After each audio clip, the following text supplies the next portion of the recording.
जय श्री स्वामी नारायण। श्री जी महाराज और नित्यानंद स्वामी के बीच में हुआ वार्तालाप अवश्य सुने। एक बार नित्यानंद स्वामी ने श्री जी महाराज से एक अद्भुत प्रश्न पूछा, क्या प्रत्येक शरीर में एक ही जीव है या अनेक जीव है? और यदि आप कहें कि एक ही जीव होता है तो पीपल, वट आदि वृक्षों की शाखाओं को काटकर जब किसी अन्य स्थान पर रोपा जाता है, तब जिस वृक्ष की शाखा को रोपा गया हो वही वृक्ष उत्पन्न होता है। तो क्या यह एक ही जीव दो रूपों में हुआ या उसमें किसी दूसरे जीव ने प्रवेश किया? और यदि आप कहें कि वह उसी का ही जीव है, तो जीव तो अखंड टूटता नहीं और अच्युत नष्ट नहीं होता है, तो फिर वह कैसे कट सकता है? तब श्री जी महाराज बोले, इसका उत्तर सुनो।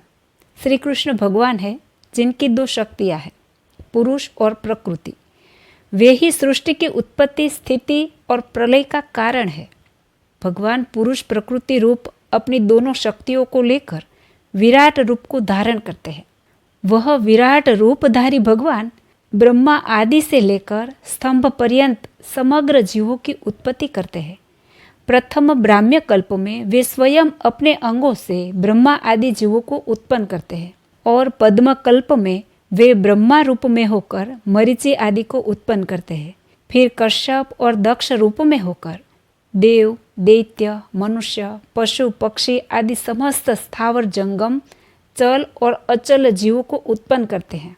ऐसे श्री कृष्ण भगवान जो पुरुष प्रकृति रूप अपनी शक्तियों सहित है, वे सभी जीवों में अंतर्यामी रूप में विद्यमान है और प्रत्येक जीव को उसके पूर्व जन्म के कर्मों के अनुसार ही शरीर प्रदान करते हैं।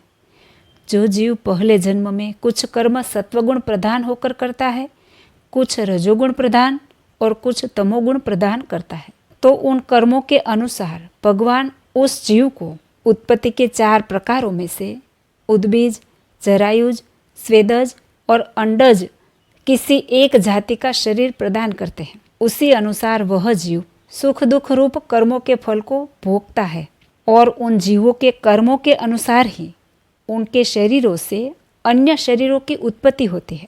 जैसे प्राचीन काल में कश्यप आदि प्रजापतियों के शरीरों से अनेक प्रकार के शरीर उत्पन्न हुए थे, उसी प्रकार भगवान सभी जीवों में अंतर्यामी बनकर उस जीव के कर्मों से जुड़ा हुआ शरीर प्रदान करते हैं।